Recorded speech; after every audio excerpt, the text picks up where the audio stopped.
Good morning, Your Excellencies.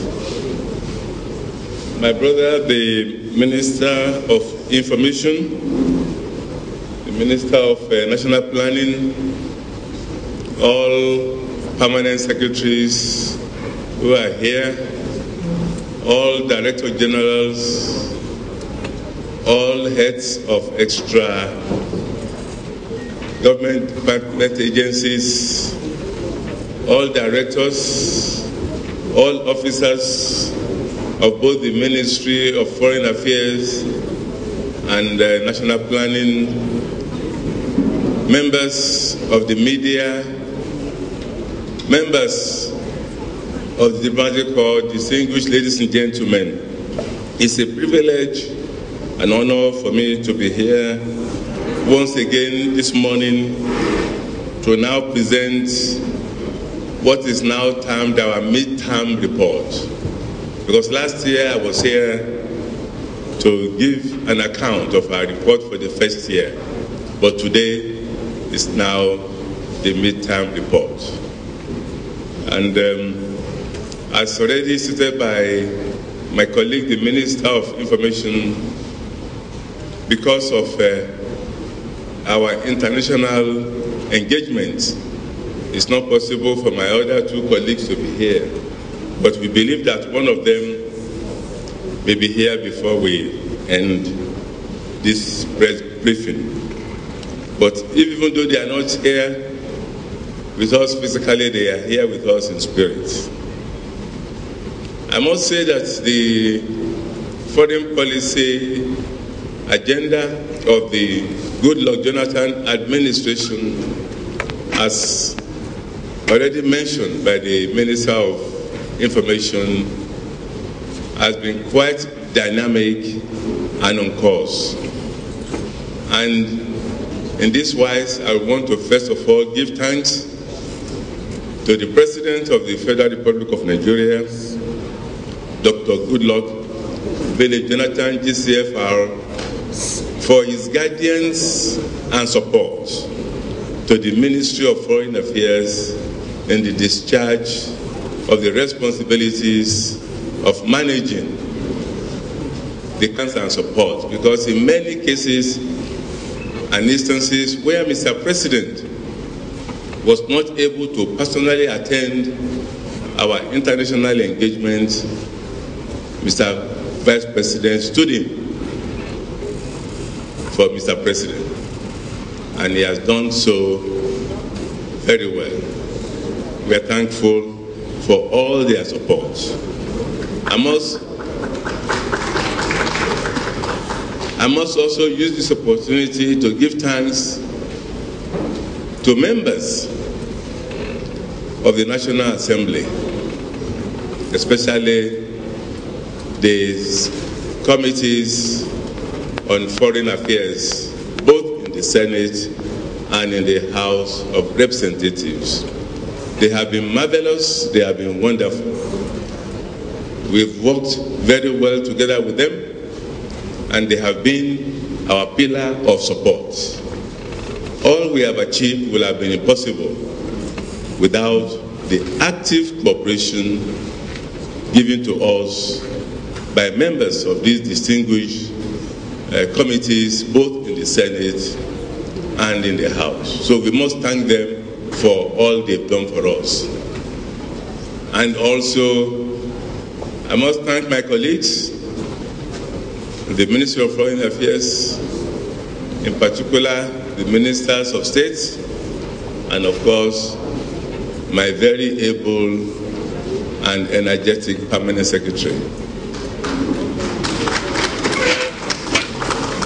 I must also thank the hierarchy of the ministry, the undersecretaries and directors, and other officers who have worked meticulously to ensure that we have this type of robust foreign policy that we have. I thank you all for your cooperation and all you have put in, working late into the night to ensure that we have a first-class foreign policy.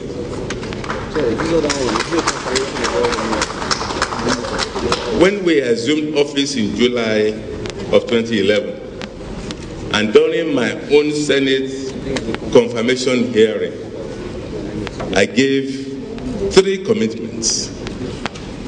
1, that we will use foreign policy to support the economic program of government in the areas of infrastructural development, agriculture, power, job and wealth creation, and make the ordinary Nigerians benefit directly from our foreign policy activities. 2,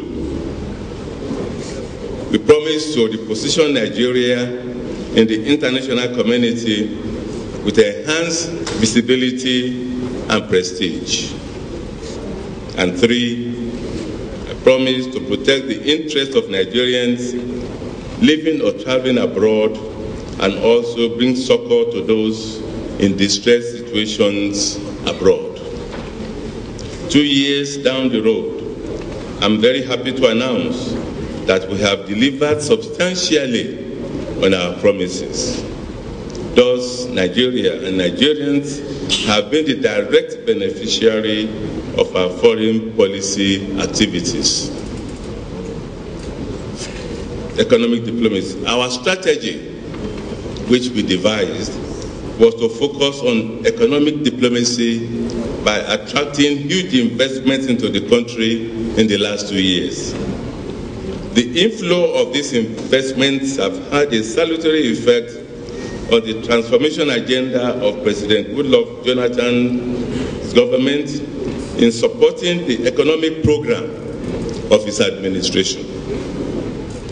What we did was to form strategic partnerships with a number of countries in order to support our investment drive. I'm happy to see that a number of those envoys are here today listening, and I'm sure they will bear testimony to what I'm going to say today. In particular, we targeted some countries for partnership, and those countries, I will mention just a few of them: the United States, the United Kingdom, Germany, China, Japan, South Korea, Mexico, South Africa, Canada, and a few others. These partnerships have been very successful and resulted in a large investment inflow into the country.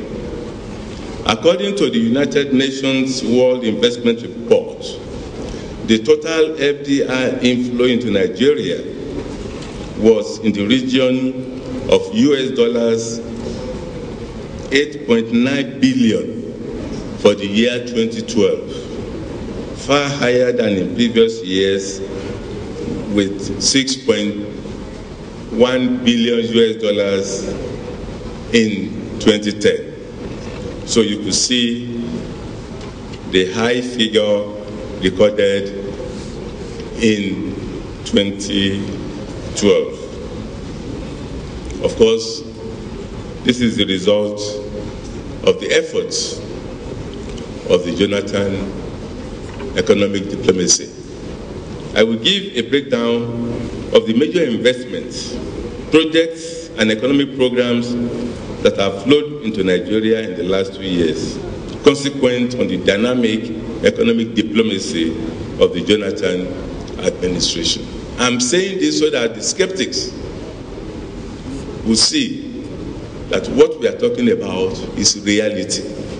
It's investment that have come in physical and concrete terms.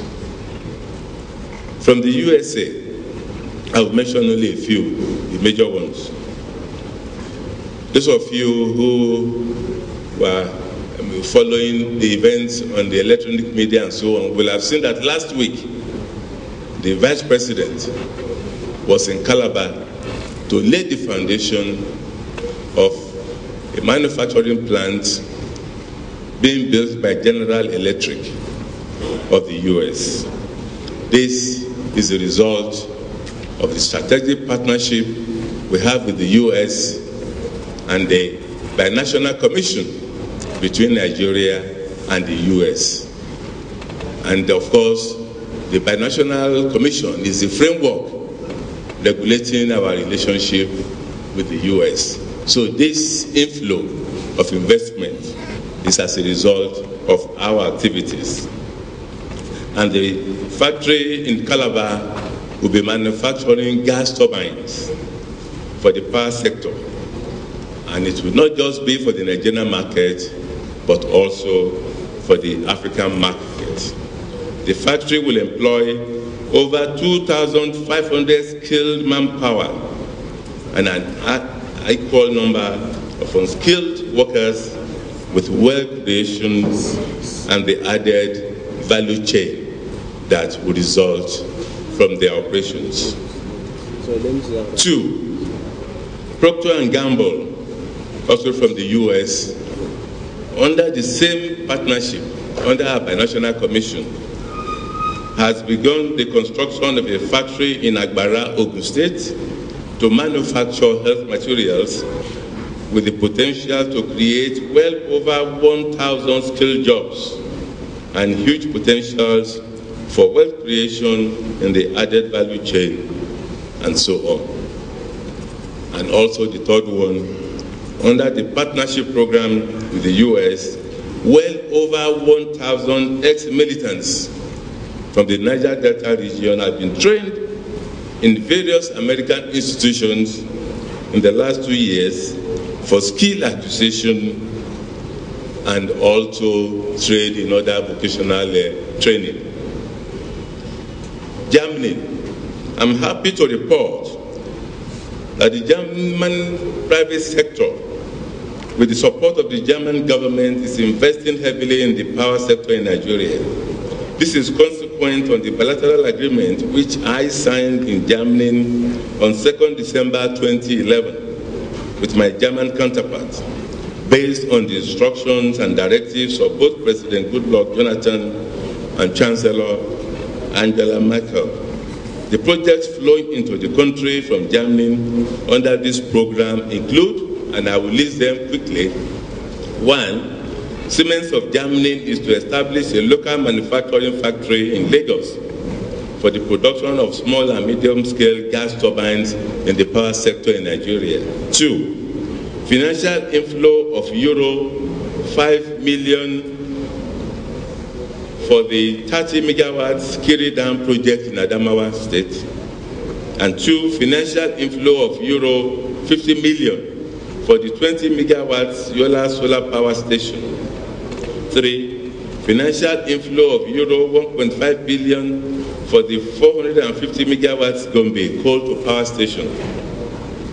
And ongoing project of 450 megawatts national independent power project in Gerigu power station phase 2 in Ajaokuta, Kogi State. And also grant and support for the forestation and forest degradation projects in Adamawa, Borno, Cross Rivers, Kano, Ogun, and Sokoto states. And finally, grants for 5 to 10 megawatts solar power plants for 6 universities of Ibadan, Sokoto, Bayelsa, Yola, and 2 others, at a total investment of euro 8.2 million.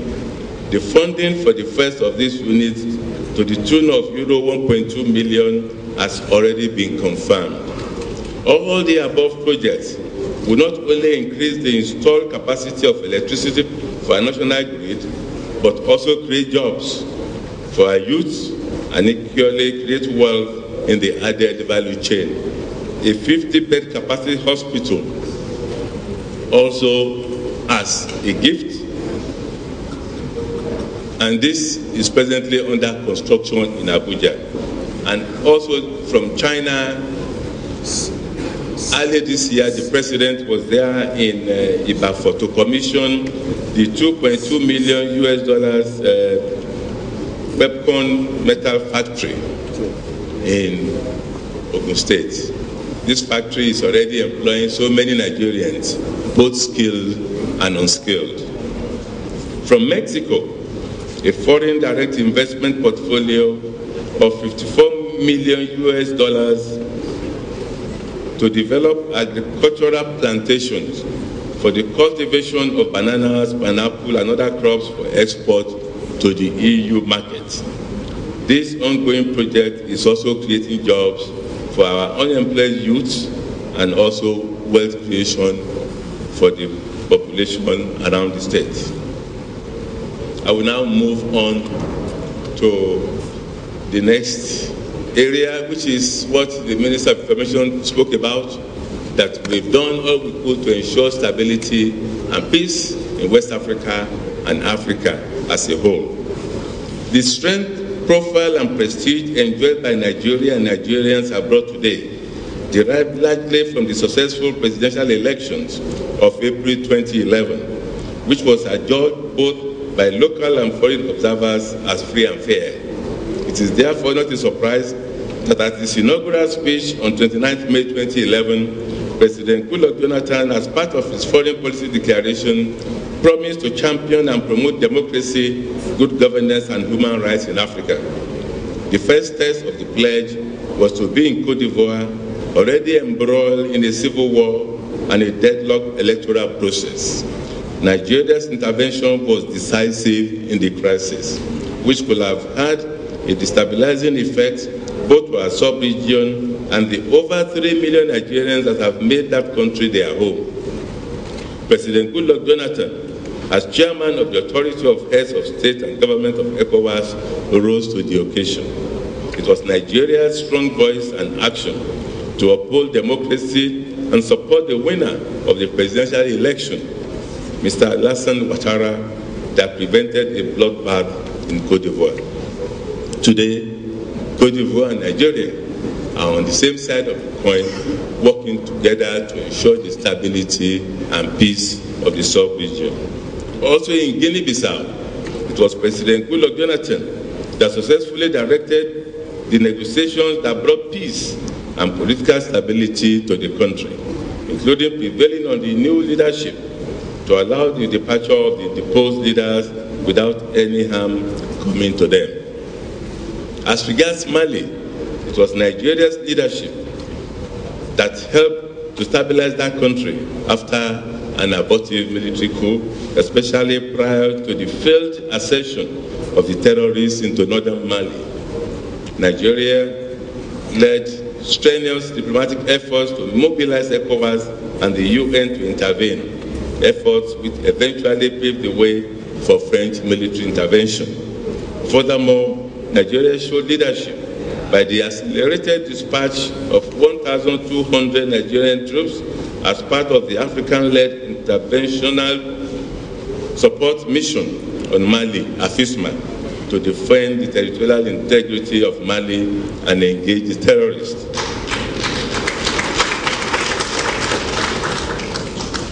On the local front, Nigeria has continued to maintain very cordial relations with its immediate neighbors of Cameroon, Niger, Chad, and Benin Republic. We have concluded bilateral agreements to facilitate joint cross-border patrols by our security forces in order to enhance the security of our borders as well as deal with the challenges posed by terrorists and cross-border trafficking in small arms and light weapons.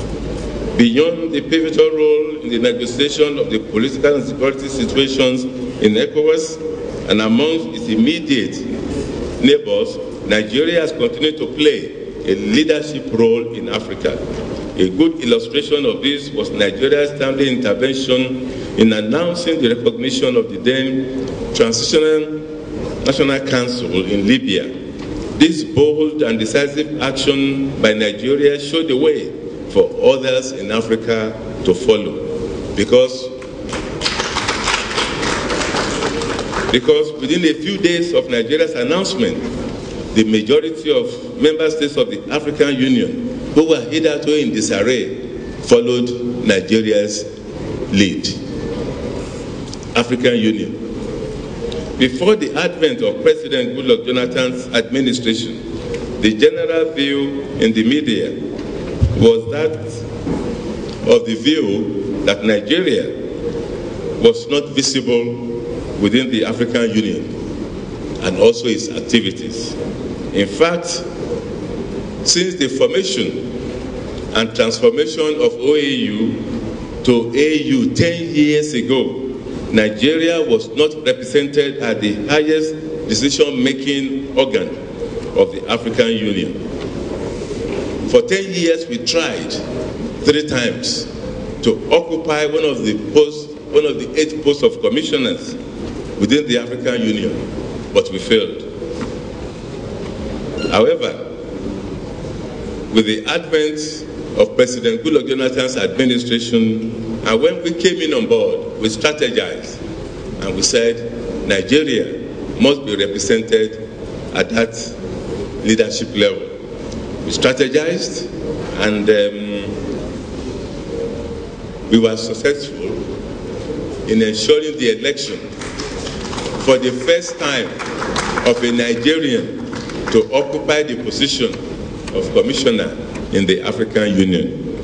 And the commissioner, our former ambassador to Guinea-Conakry, Ambassador Aisha Abdullahi, was thereafter installed as commissioner for political affairs, responsible for democracy, good governance, and elections in Africa.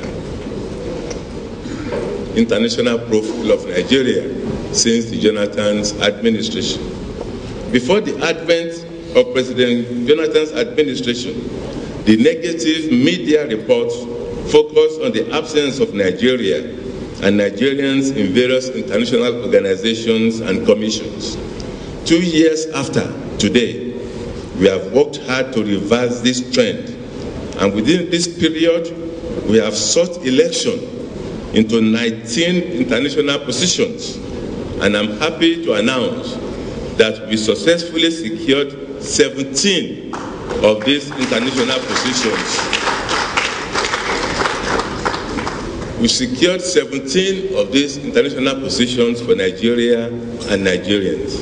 This is the first time since independence of our country in 1960 that Nigeria will secure such a large number of positions in international organizations. As this high record may be too good for some skeptics to believe, I will list the posts here under as follows so that everybody can hear it and can know that it is real. The first was the election of Dr. Kanayo Nwanze as President of the International Fund for Agricultural Development, IFAD, based in Rome. The next election of Mrs. Obi Nwanko to the UN Committee on the Elimination of All Forms of Discrimination Against Women. Next, election of Nigeria to the UN Economic and Social Council. Next, election of Mr. Adamu Mohammed, a Deputy Commissioner of Police as Vice President of Interpol, representing Africa at their meeting held in November in Vietnam, Hanoi. The election of the Attorney General and Minister of Justice of the Federation, Honorable Mohamed Bello Adoke San, to the International Law Commission. Next, the election of Dr. Chile Eboye Osuji as one of the 6 judges of the ICC in a tightly contested election in New York. Next, election of Honorable Betel Amadi as President of the Pan-African Parliament. Next, election of Deputy Senate President, Senator Ike Ekweremadu as the Speaker of ECOWAS Parliament. Next, election of Nigeria to the Governing Board of the International Atomic Energy Agency. Next, election of Nigeria as President of the Executive Board of the UN Entity for Gender Equality and Empowerment of Women. Next, the election of Dr. Kolawole Aduloju as Assistant Secretary General of the Pan-African Postal Union. Next, endorsement by the AU of the candidature of Dr. Bernard Olumuyiwa Aliyu for election as President of the Executive Council of ICAO based in Montreal.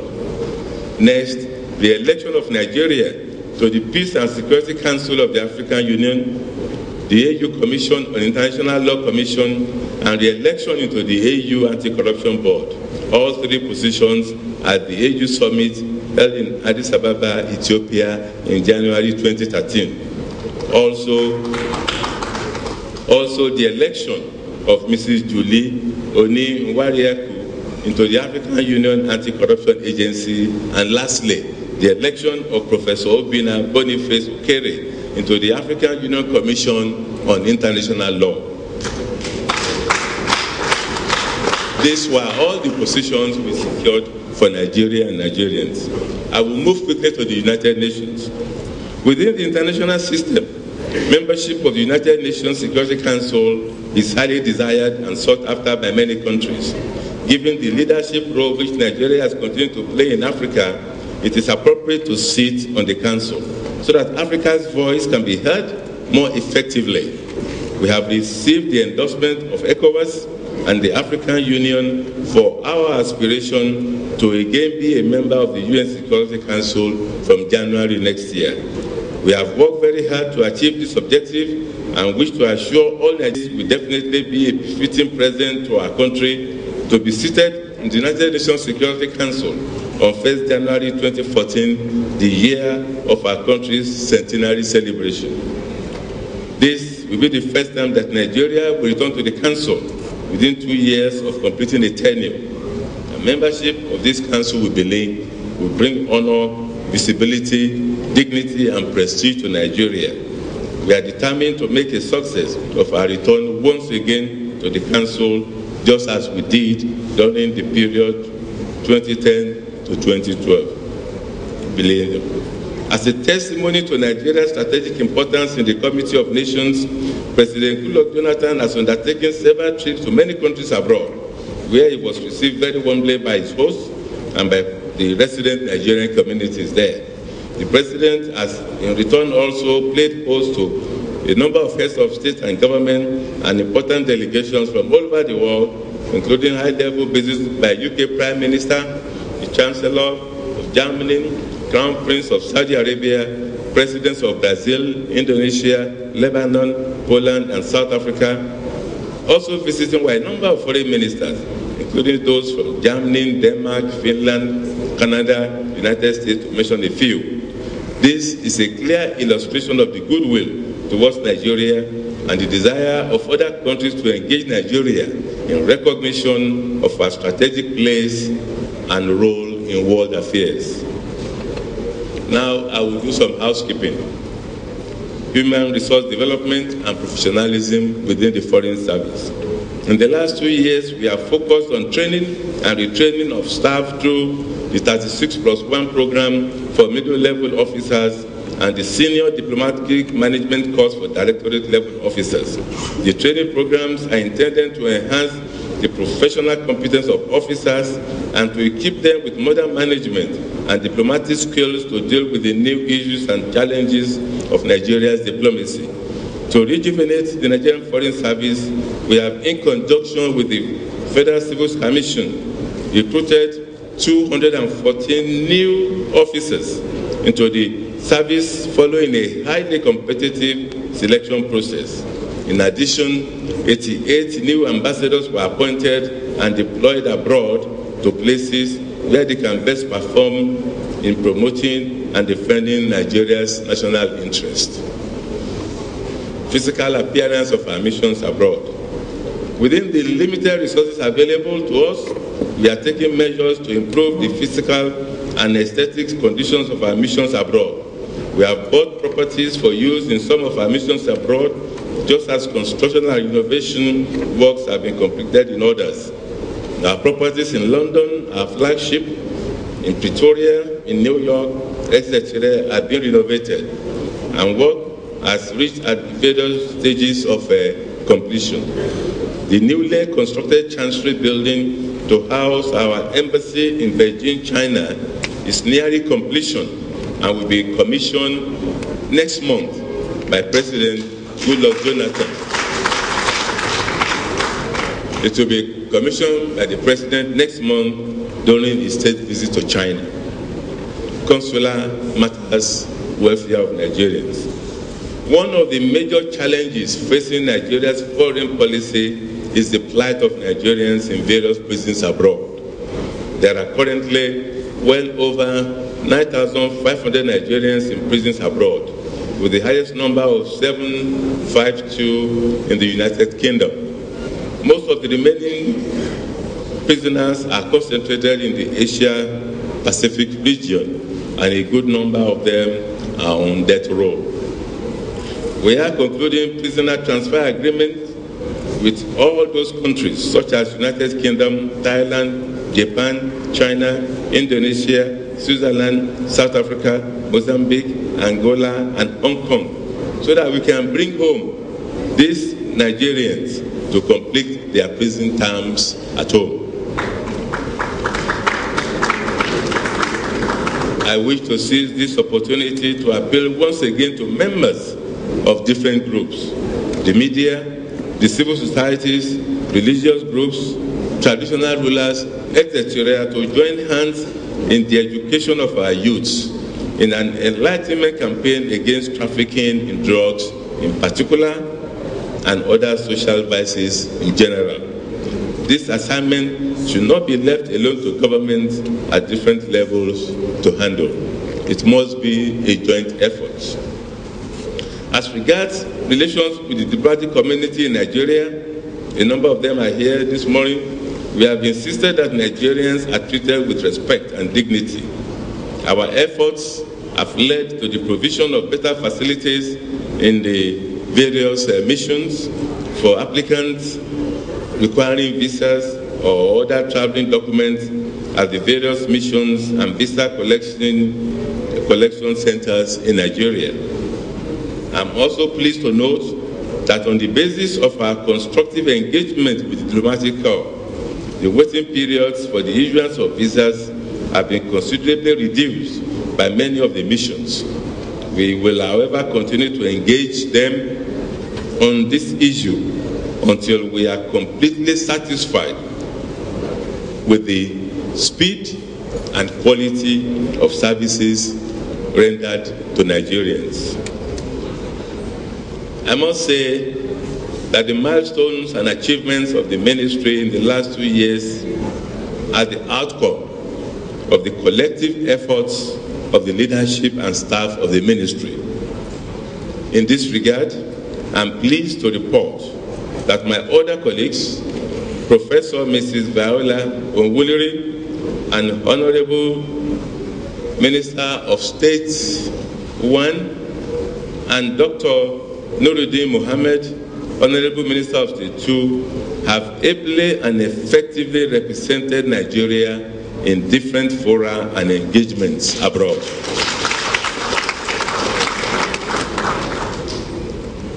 In concluding, I wish to assure all Nigerians and all foreign policy stakeholders that the Ministry of Foreign Affairs will continue to vigorously pursue economic diplomacy required for the successful prosecution of the transformation agenda of the Jonathan administration. Our priority is to continue to project Nigeria positively and make it more attractive to international investors. To do this, we will continue to strengthen and deepen relations with our traditional friends while building and cultivating new partnerships and alliances around issues vital to Nigeria's national interest. We will also continue to render with renewed vigor necessary consular services to Nigerians abroad, including the plight of those in detention or in prisons. I thank you all for listening, and God bless you all.